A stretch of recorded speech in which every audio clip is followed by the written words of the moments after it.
Hi friends, welcome back. तो अभी हम देखने वाले हैं Y Dhurandhar is Pakistan पीआर's worst nightmare.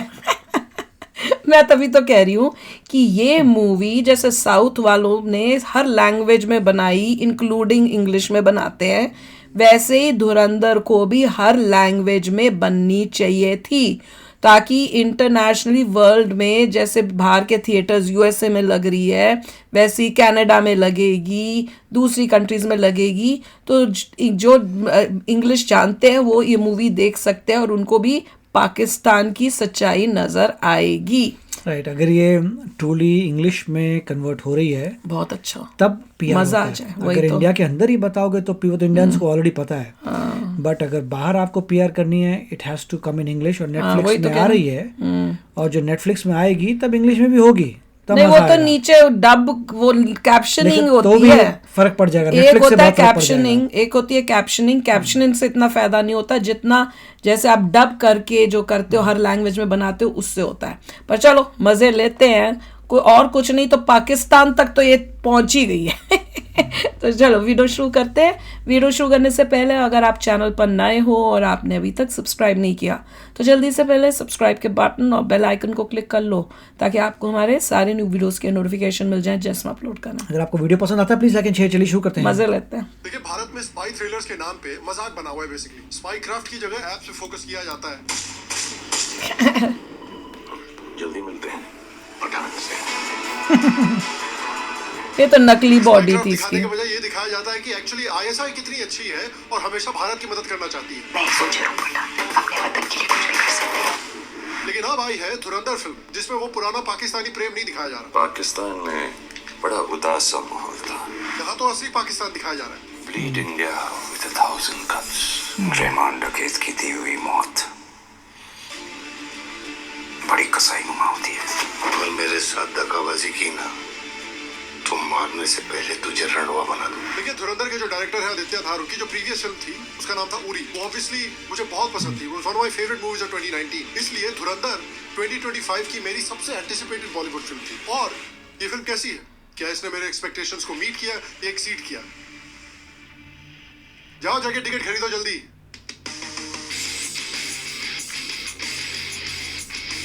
Hello, Shyam Sharma show के इस एपिसोड में आपका बहुत बहुत स्वागत है। मैं हूँ सेकुलरिज्म का सीईओ श्याम शर्मा और आप सबको एक सेकुलर प्रणाम। तो धुरंधर एक हाई ऑक्टेन स्पाई थ्रिलर है जो आदित्य धार का, जो उरी द सर्जिकल स्ट्राइक के डायरेक्टर थे, उनकी कमबैक फिल्म है और एक ग्रिटी इंटेंस स्पाई थ्रिलर है। जैसा कि मैंने कहा, मैं इस साल बॉलीवुड की और किसी भी फिल्म के लिए इतना हाइप नहीं था जितना हाइप मैं इस फिल्म के लिए था, क्योंकि पिछले कुछ सालों में बॉलीवुड ने, एक था टाइगर। मेरे केस में उल्टा था, मैं हाइप्ड नहीं थी। मुझे वो देख के ना बस एनिमल का, क्योंकि स्टोरी का इतना आइडिया नहीं था, ये लग रहा था पाकिस्तान में कुछ हो रहा है शायद, और मेरे को था कि पूरा एनिमल की तरह बनाया है, ये कोई रियल स्टोरी टाइप नहीं लग रही, क्योंकि पाकिस्तान में कोई इंडियन कैसे जाके ये सब कर सकता है। पर देखने के बाद चेंज हो गया। वॉर जैसी स्पाई जरूर नहीं है, लेकिन ऑनेस्टली मैं इन फिल्मों को सिर्फ एक में डिस्क्राइब कर सकता हूं और वो है स्लॉप। पिछले एक डेकेड एंड हाफ में जो ट्रूली ग्रेट एक स्पाई फिल्म मुझे याद है वो है 2014 की बेबी। और ये जो धुरंधर फिल्म है, इस फिल्म के बनने की बैक स्टोरी भी देखिए, बहुत इंटरेस्टिंग है। उरी के बाद फुल फॉर्म में थे, he was on a roll. उनको बहुत सक्सेस मिली थी, बहुत प्रेज मिला था उरी के बाद, और उनको चांस मिला अपने सपनों का एक प्रोजेक्ट बनाने का जिसका नाम था अश्वत्थामा, जो इंडियन थीम्स पर एक फैंटेसी एपिक था जो वो सालों से बनाना कर ही नहीं पाए। लेकिन सालों तक ये प्रोजेक्ट डेवलपमेंटल हेल्थ चलता रहा। उसके बाद अल्टीमेटली ये फॉल अपार्ट कर गया और आदित्य धार बहुत डिसअपॉइंटेड हुए, क्योंकि उनकी सालों की मेहनत पानी में चली गई। तो नेचुरली इस बात से आदित्य गुस्से में थे और वो एक नेक्स्ट फिल्म में एक स्टेटमेंट देना चाहते थे, और धुरंधर फिल्म में वो स्टेटमेंट भी दिखता है और आदित्य का आपको गुस्सा भी दिखता है। तो आदित्य का लॉस अल्टीमेटली थैंकफुली इंडिया का गेन बन गया और पाकिस्तान का लॉस बन गया। अब से तो भैया जब भी आदित्य धर की एक फिल्म अनाउंस होती है, पाकिस्तान में एक दिन का मातम का माहौल तो होगा ही। तो धुरंधर फिल्म की जो सेटिंग है, ये 90s टू अर्ली 2000s के टर्बुलेंट बैकग्राउंड में सेट है, जिस समय पर IC-814 की हाईजैकिंग हुई थी 1999 में, पार्लियामेंट में अटैक हुआ था 2001 में। इन अटैक्स के बाद कहानी एक कोवर्ट हाई स्टेक्स मिशन पर बेस्ड है जो इंडिया की इंटेलिजेंस एजेंसीज क्राफ्ट करती है। मिशन है कि IB के चीफ अजय सान्याल, जो बेसिकली अजीत डोवल को प्ले कर रहे हैं। आप उनका मेकअप भी देख लीजिए फिल्म में। तो इनका प्लान है पहचान ही नहीं पाई थी। पाकिस्तान के टेरर नेटवर्क्स को तोड़ा जाए और उसके लिए कराची की रूथलेस अंडरवर्ल्ड माफिया को इन्फिल्ट्रेट करने का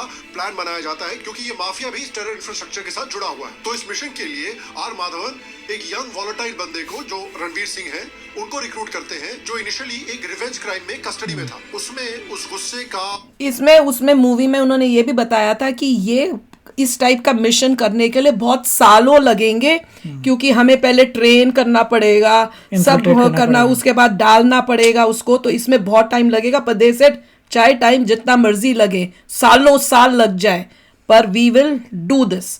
हम ऐसा ये जो है मिशन करके इन अंदर पाकिस्तान में जाके इनको अब ठोकेंगे।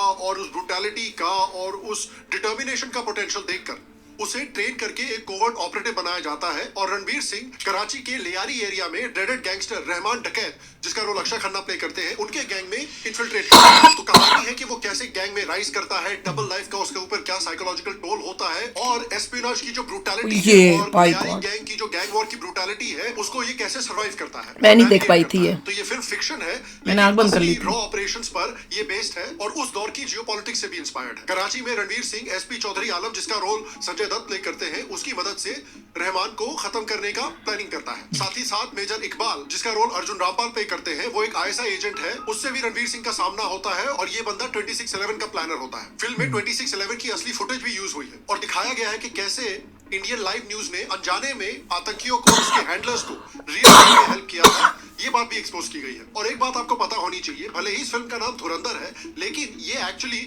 2 पार्ट की फिल्म है। तो ये जो फिल्म रिलीज हुई है, ये धुरंधर पार्ट 1 है। इसके बाद मार्च में धुरंधर पार्ट 2 रिलीज होने वाली है। तो इस फिल्म में आप जा रहे हैं, तो ये सोचते हुए जाइएगा कि जो कहानी आदित्य धर सुनाना चाहते हैं, ये उसका पहला हिस्सा है। लेकिन इस फिल्म में भी आपको पूरा पैसा वसूल मिलेगा, बिकॉज इस फिल्म का रन टाइम अप्रोक्सीमेटली 3.5 घंटे है। It is one of the longest Indian movies made. लेकिन इस फिल्म के बारे में कमाल की बात यह है, इतनी लंबी फिल्म में भी नॉर्मली कुछ पोर्शंस निकलवा कर ज्यादा टाइट किए जाते हैं, लेकिन यहाँ पर सरप्राइजिंगली ऐसा फील नहीं होता। ऐसी लंबी फिल्म में जनरली क्या होता है, ऑडियंसेस को, क्रिटिक्स को ऐसा लगता है कि कुछ पोर्शंस हैं जो थोड़े लंबे खिंच गए, उनको अगर हम निकाल देते तो स्क्रिप्ट को और नहीं, मैं सच बताऊं, मुझे लंबी लगी थी मूवी। मैंने कहा कुछ ज्यादा लंबी कर दी है, और वो लंबी इसलिए लग रही थी क्योंकि फाइट सीक्वेंस बड़े ड्रैग किए हुए फील हो रहे थे। तो ऐसा नहीं है, थोड़े बहुत फ्लॉज थे, बट फिर भी अगर आप बाकी जो मूवीज बन रही हैं उनसे कंपेयर करो, बहुत अच्छी मूवी थी, क्योंकि स्टोरी जो है और एक्टिंग जो थी वो कमाल की थी। फाइटिंग काफी ड्रैग हो रही थी, बहुत ज्यादा देर तक चलती जा रही थी, और हमें था कि भैया अब आगे स्टोरी बढ़ाओ ना, लड़ाई करके उसको खत्म करके नेक्स्ट पार्ट दिखाओ, पर वो थोड़ा था उसमें टाइट बनाया जा सकता था, स्टोरी को और टाइट बनाया जा सकता था। लेकिन यहाँ पर सरप्राइजिंगली ऐसा फील नहीं होता। आदित्य धार ने एक बहुत डिफिकल्ट काम करके दिखा दिया है कि 3.5 घंटे तक आपको उसने एंगेज करके रखा हुआ है। और एक और चीज जो मुझे इस फिल्म के बारे में बहुत अच्छी लगी, जो आदित्य धार ने बिल्कुल क्लियर दिखाया था, और वो है 2000s में यूपीए सरकार की कमजोरी। किस तरह से यूपीए सरकार ने पाकिस्तान की एग्रेशन पर एक कमजोर रिस्पॉन्स दिया था, और किस तरह से उन्होंने नेशनल सिक्योरिटी सिनेरियोस को पोरली हैंडल किया था, जिसकी वजह से 2000s में और अर्ली 2010s में इतने सारे आतंकी अटैक्स हुए थे भारत में। तो आदित्य धर इस फिल्म में इंटेलिजेंस कम्युनिटी की फ्रस्ट्रेशन को भी हाईलाइट करते हैं यूपीए के वीक रिस्पॉन्स के साथ। इस फिल्म में क्लियरली ऐसे डायलॉग भी बोले जाते हैं कि इंडियंस का सबसे बड़ा दुश्मन खुद इंडियंस है, पाकिस्तान नंबर 2 पर आता है। और इस फिल्म में विलेंस भी ये लाइन बोलते हैं जो डेकेड से इंडिया के बारे में एक स्टीरियोटाइप बना हुआ था कि हिंदूज कमजोर कौम है। असलियत ये है कि रियलिटी में इंडियंस हमेशा से केपेबल रहे हैं इन्वेडर्स और देश के दुश्मनों को जवाब देने के लिए और भारत की रक्षा करने के लिए। प्रॉब्लम यह है कि भारत के लोगों की रेपुटेशन खराब हुई है, या तो गद्दारों की वजह से या अपीसमेंट ऑब्सेस्ड कमजोर सरकार की वजह से, जिसने 2000s के दशक में भारत की ये इमेज बना दी। और पाकिस्तानी एक्सट्रीमिस्ट जो हैं, ये 2000s के दशक में जेन्युइनली ये मानते थे कि हिंदू कमजोर कौम है, ये हमारा कुछ नहीं बिगाड़ सकते। लेकिन आजकल ये ऐसा नहीं मानते।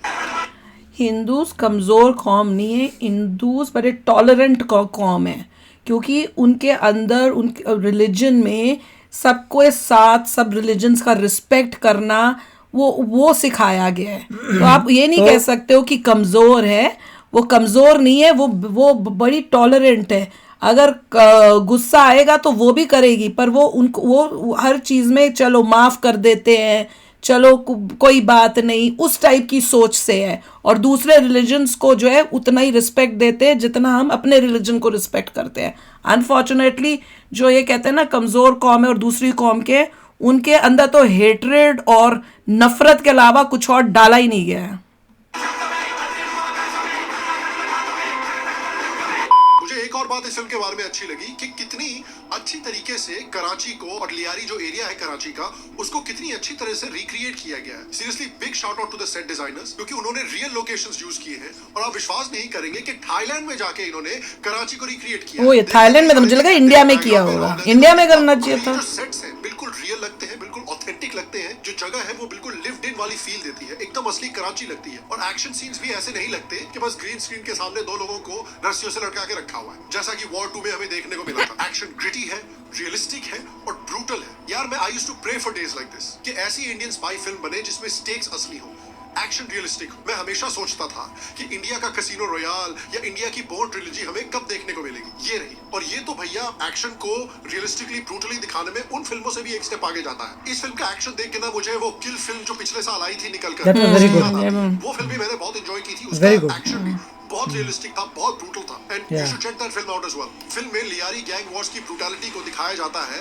और आईएसआई किस तरह से अट्रॉसिटीज करती है लोगों के ऊपर, उसको भी क्लियरली दिखाया जाता है। इन टॉपिक्स पर पुसी फुट नहीं किया गया है। अगर असली कहानी आपको इन चीजों की दिखानी है तो आपको सच दिखाना पड़ेगा, उसको रियलिस्टिकली पोर्ट्रे करना पड़ेगा। और यहाँ पर सच बिल्कुल रियलिस्टिकली और ब्रूटली पोर्ट्रे किया गया और आदित्य धर ने ये बहुत सक्सेसफुली अचीव किया है।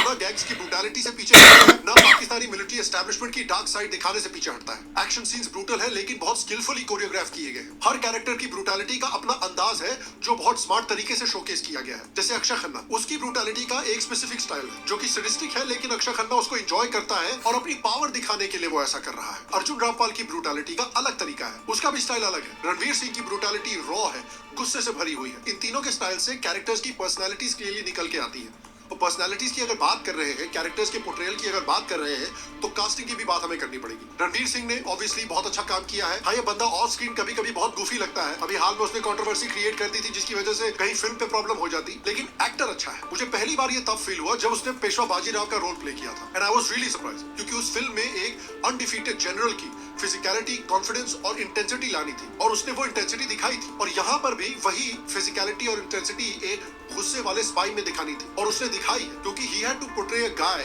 जो एक ग्रेनेड का रोल प्ले कर रहा है जिसको इंडिया ने पाकिस्तान के टेरर इंफ्रास्ट्रक्चर की तरफ फेंका है। अक्षय खन्ना की भी बात करें यार तो पिछले 10 साल का सबसे सरप्राइजिंग एक्टर्स में से एक रहा है ये बंदा। रैंडमली किसी फिल्म में आता है, 10 मिनट के लिए काम करता है, पूरा का पूरा शो स्टॉप कर देता है, शो स्टील कर देता है और निकल लेता है। यहाँ भी उसने वही किया है। फिल्म का एब्सोल्यूट हाईलाइट है अक्षय खन्ना। Once again, संजय दत्त को भी 10 मिनट के थोड़ा ज्यादा देर के लिए इसमें तो काफी वैसे किस मूवीज में कर पर्सनली मुझे सबसे ज्यादा नफरत इसके कैरेक्टर से हुई in a good way. It just shows कि अर्जुन रामपाल ने कितनी अच्छी तरीके से इस अर्जुन कैरेक्टर राम को निभाया है। एग्जैक्टली जो मेकर्स चाहते थे वो अर्जुन रामपाल ने अचीव किया है। इनफैक्ट फिल्म में रामपाल पाकिस्तान की आइडियोलॉजी को डिस्क्राइब भी करता है, bleed India through 1000 cuts. Bleed India with 1000 cuts. तो मुझे इस कैरेक्टर विलन में ये जो था ना, ये काफी उसमें हेट्रेड पैदा हो रही थी देखकर। संजय दत्त जो है उसकी भी एक्टिंग अच्छी थी, पर क्योंकि उसने इतनी सारी मूवीज उसी टाइप की हुई विलन के रोल में और वही गेटअप और उस टाइप का पर्टिकुलरली होता है, तो इसलिए वो इतना आप पे इम्पैक्ट नहीं कर रहा था। पर अर्जुन रामपाल का केस में ये था कि अलग एक्टिंग है और जिस तरह से गेटअप किया हुआ था, सब था, पहचाना ही नहीं गया मुझसे, तो इसलिए उसकी भी एक्टिंग जो थी वो इतनी धमाकेदार लगी कि सबसे ज़्यादा अगर पूछोगे कि किससे तुम्हें नफरत हो रही थी इस मूवी में, तो मुझे इससे हो रही थी। और खासकर जो वो डायलॉग के बाद तो कि ब्लीड इंडिया विद रामपाल से, हाँ, अर्जुन रामपाल से हुई थी, वो सबसे गंदा था। से नफरत इसलिए हुई क्योंकि रामपाल एक कैरेक्टर को प्ले करता है जिस कैरेक्टर में नॉन बिलीवर के लिए, काफिर के लिए इतनी नफरत है कि Exactly. बिल्कुल शांति से, पूरे कन्विक्शन के साथ वो खौफनाक से खौफनाक काम यही तो अगर होता है नॉन बिलीवर बिलीव करते हैं, लॉर्ड ड्रामा में बिलीव करते हैं नॉन बिलीवर ऑफ देयर जो नॉन मतलब वो जो उनके रिलीजन के नहीं तो है, वो तो फिर पर पर्टिकुलरली उनका है हिंदूज के साथ।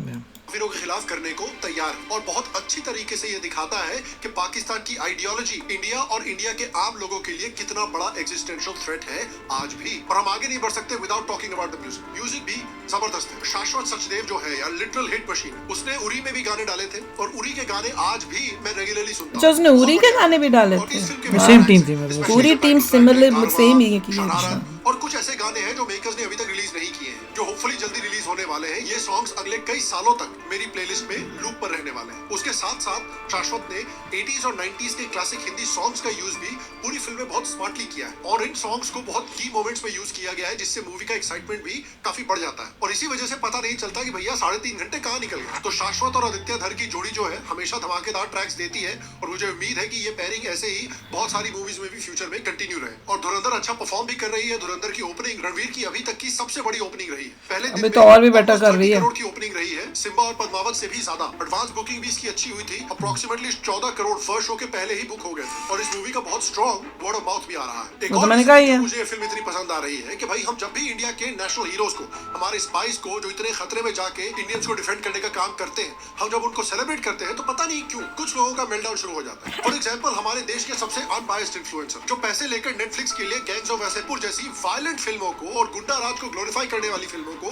प्रमोट कर रहे थे। दोस्तों, गैंग्स ऑफ वासेपुर एक मॉडर्न कल्ट क्लासिक मानी जाती है। इस 2 पार्ट स्टोरी ने इंडिया की बॉक्स ऑफिस में तकरीबन 61 करोड़ का बिजनेस किया था। उनको धुरंधर फिल्म के रिलीज के टाइम पर समाज की बड़ी चिंता हो रही है। उसके बाद आज वो इसमें समाज की चिंता हो रही है, इसमें तो बल्कि समाज अच्छा होगा। आपको याद है वो बूमर्स हुआ करते थे जो 90s में बोलते थे कि वीडियो गेम और मूवीज से सोसाइटी में वायलेंस बढ़ती है, जबकि इसका कोई भी साइंटिफिक एविडेंस नहीं है। इसको पूरी तरह से साइंटिफिकली डिबंक किया जा चुका है। नहीं, मैं मानती हूँ कि भाई अगर आप वॉयलेंट मूवीज देखोगे तो वो आपके दिमाग को इम्पैक्ट करेगी।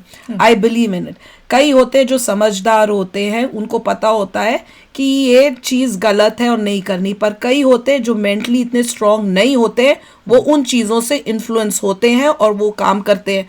वो कौन सी एक मूवी थी हॉलीवुड की जिसको देख के एक आदमी ने आके थिएटर में ही वो कॉस्ट्यूम ही पहनकर जो है आया था थिएटर में, और हाँ जोकर में ही वो बन के आया था और उसने किया था। तो ऐसे लोग भी होते हैं।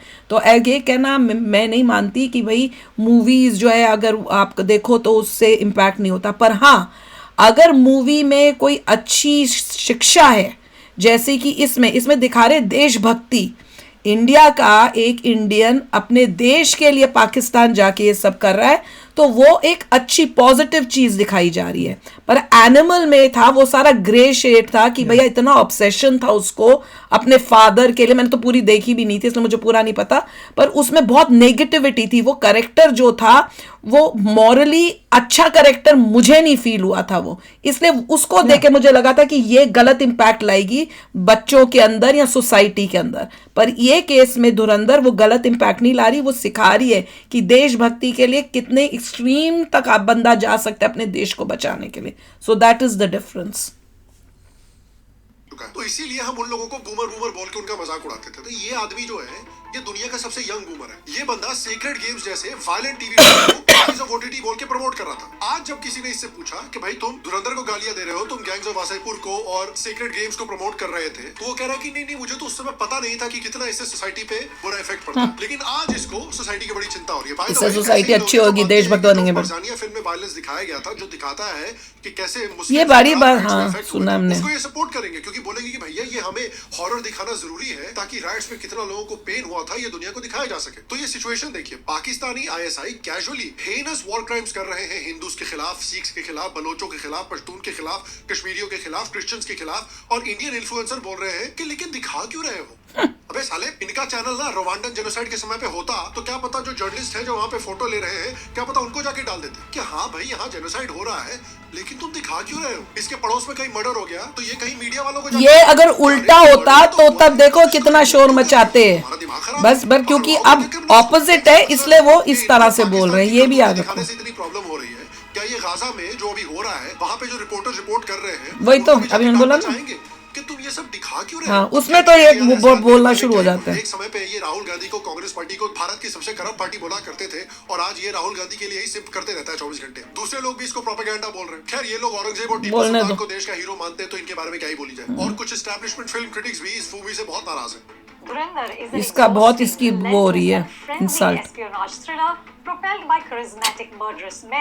पता नहीं इसको क्या प्रॉब्लम है। I don't know what is wrong with her. कुछ गलत बोल रही है।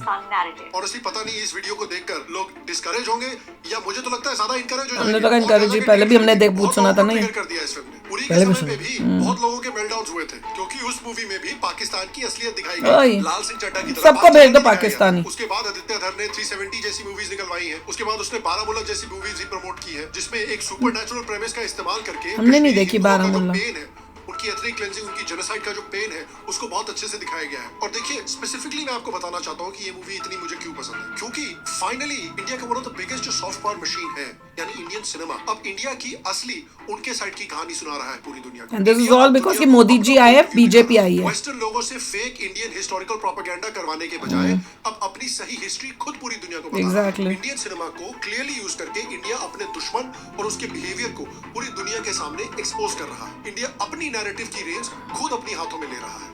ये एक मैसिव कल्चरल और सिविलाइजेशनल विन है भारत में। देखो ऐसी मूवीज मैंने पहले भी शेयर किया था कि ऐसी मूवीज बनाना बहुत इम्पोर्टेंट है कि जो हमारी नई जनरेशन जिनको पता नहीं है कि हिस्ट्री में हुआ क्या था, उनको समझ नहीं आता कि पाकिस्तान के साथ जो है क्या चल रहा है। तो अगर वो उनको ये बात नहीं पता होगी तो आगे की जनरेशन को समझ ही नहीं आएगा कि हमारे एनिमीज कौन है, और वो इजीली जो है बनेंगे इनके टारगेट, क्योंकि उन्हीं को ये मिसयूज करके इंडिया को ही हार्म कर सकते हैं। तो बहुत इंपॉर्टेंट है कि ऐसी मूवीज बने और बच्चे जो है जो आज की जनरेशन देखे, उन्हें दिमाग में आए बात समझ देखिए, कि क्या हुआ है, पाकिस्तान ने क्या करता है और मुझे क्या लग कर रहा चुका है। कि पाकिस्तान के लोग ज्यादा क्यूरियस होंगे और देखेंगे, देखे क्योंकि ज्यादा क्यूरियस होंगे कि ऐसी क्या बात होगी, देखेंगे देखो तो उनको पता अपनी चलेगा। सच्चाई तुम्हें पता चलेगी तुम हो कैसे। मैं तो ये कह रही हूँ, और इसको डेफिनेटली जो इंग्लिश में भी डब करना चाहिए जिससे पूरा वर्ल्ड देखे। मैंने तो कहा है। क्यों- और बिना ऑस्कर में वर्ल्ड के भेजना देखिए चाहिए। आप इम्पैक्ट तभी आएगा ऑस्कर नॉमिनेशन English में भेजो इसे। तो चलो यार, आप भी शेयर करना अपने थॉट्स। चलते हैं, मिलेंगे नेक्स्ट वीडियो में बहुत ही जल्द। Till then take care and bye bye. तो अगर आप मेरे इस चैनल पे नए हो तो जल्दी से सब्सक्राइब के बटन को हिट करो और बेल आइकन को क्लिक करो ताकि आपको मेरा जब नया वीडियो मैं लगाऊं आपको उसके बारे में जल्दी से पता चल जाए।